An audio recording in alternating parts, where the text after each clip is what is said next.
All right. Good morning, everyone. As many of you know, I'm Russell. Um,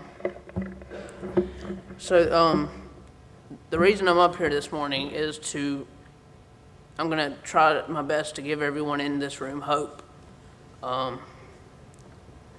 Everyone in here who's a cancer patient, everyone who in here who is the family and friends of a cancer patient, and even the person that has no association with somebody with cancer who's just going through personal difficulties in their life and they need a little help. I believe that I'm going to be able to help you today. Okay, so let me first tell you about myself. When I was 15, I was your average teenager. I grew up playing soccer, basketball, baseball, and I had always been very athletic. I played basketball for high school my freshman year. About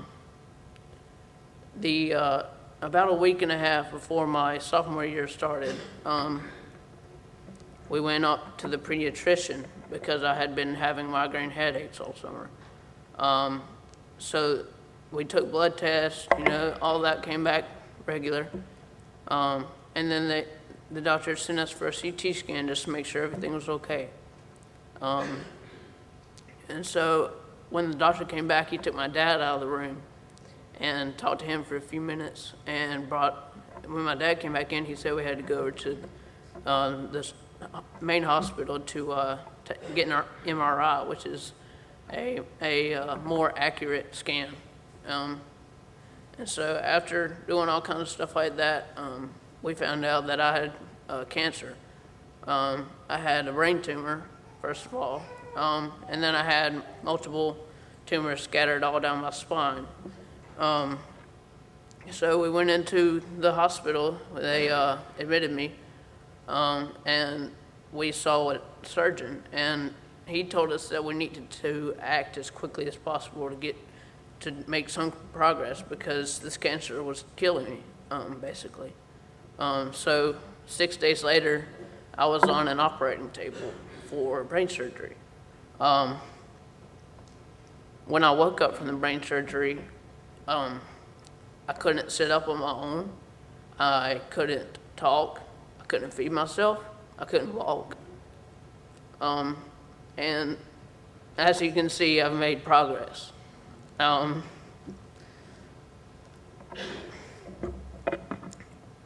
want to go ahead and read a passage. If everyone will turn their Bibles to John chapter 9.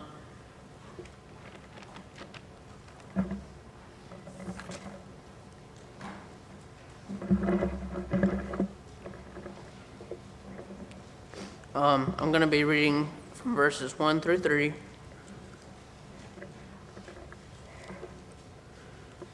All right, it says, "Now as Jesus passed by, he saw a man who was blind from birth. And his disciples asked him, 'Rabbi, who sinned, that this man or his parents, that he should be born blind?' God answered and said, 'Neither this man nor his parents sinned, but that the works of God could be shown through his life, revealed in him.'" Now, relate that to cancer patients. I mean, it's pretty clear to see there's a reason for it. I mean, not just cancer patients, for people in here with any kind of physical ailment. That's for you. And I hope when you read that, you can take that and apply it to your life and know that it's for you. And hopefully that'll give you some kind of hope, some kind of reassurance. Like I was saying, this story is a perfect representation of people with physical ailments. And what in the end of the story, the man was healed. And that was it. The man who had been blind from birth, who ran into Jesus one day, and for the rest of his life he could see. He was healed. And truthfully, I believe that's kind of what happened to me the first time I had cancer. I mean, like I said, it was all over my body, and got cancer free. Went into remission for 15 months. So, I mean, and that's a miracle. I mean, people have told me over and over again how amazing it is that I came through all the troubles I had, and I beat cancer.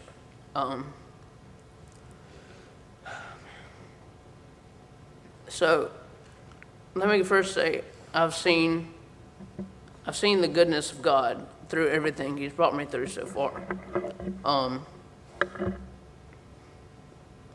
And I'll go ahead and tell you, if we didn't have any kind of hope to cling to during those times, I mean, I really don't know where we'd be. Actually, one of my friends at school made me a card last week, handed it to me, and it had a Bible verse on it. It was Psalms 27:14, and it said, "I would have lost heart, but unless I had seen the goodness of the Lord in the land of the living." And I'm not gonna lie, that hit me. This girl that I'd only known for a few months, gave me a card that had that verse on it. It was powerful, to say the least.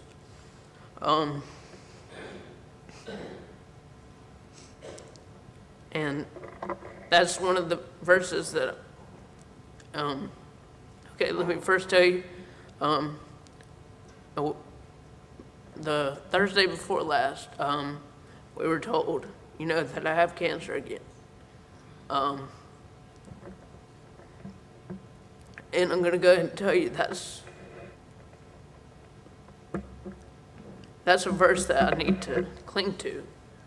I mean, and everybody needs to cling to, actually. I mean, you just think about that, the hope that we have in God, the hope that we have for the next life, and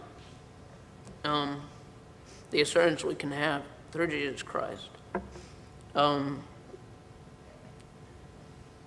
So another verse that I found really just helpful was Proverbs 3, 5, and 6. It says, "Trust in the Lord with all thine heart, and lean not into thine own understanding.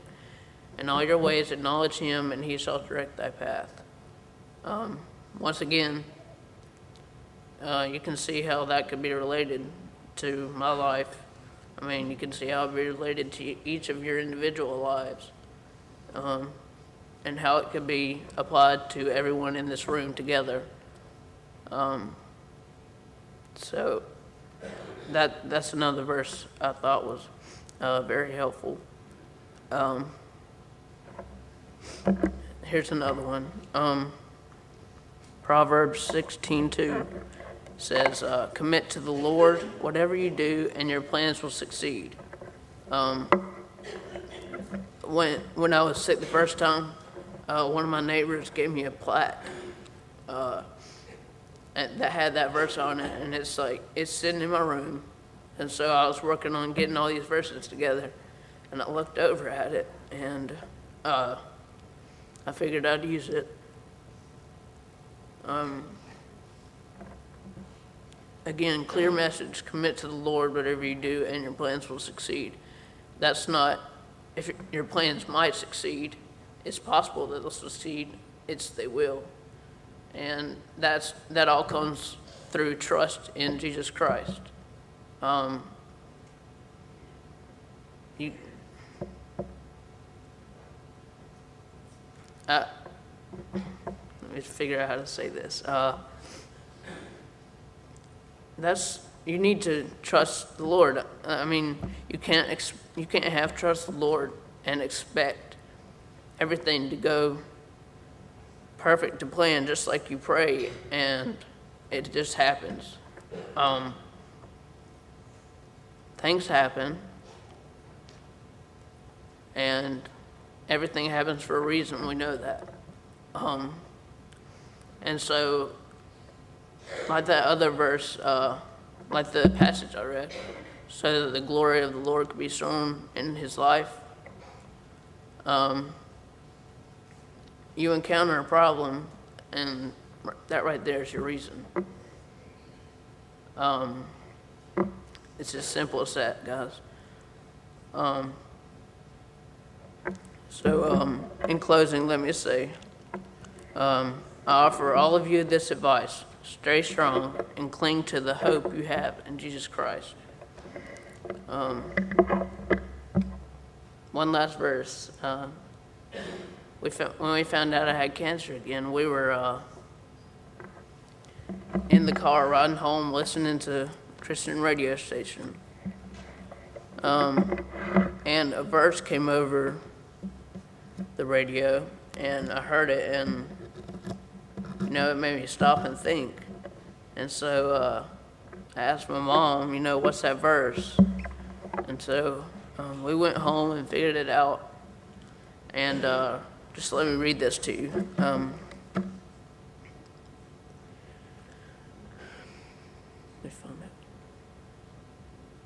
It says, I have been crucified with Christ. It is no longer I who live, but Christ lives in me. And the life which I now live in the flesh, I live by the faith in the Son of God, who loved me and gave himself for me. Us finding out I have cancer again, and hearing that verse on the ride home, that's just one of them things that is indescribable how God works. Every time I'm feeling defeated, something like that happens.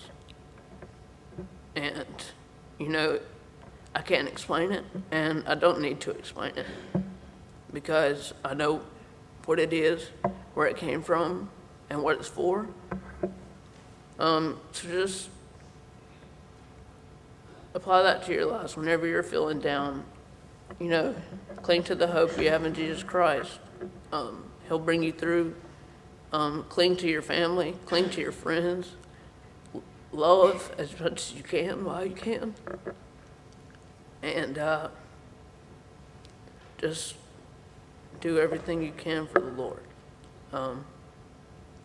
Thank y'all.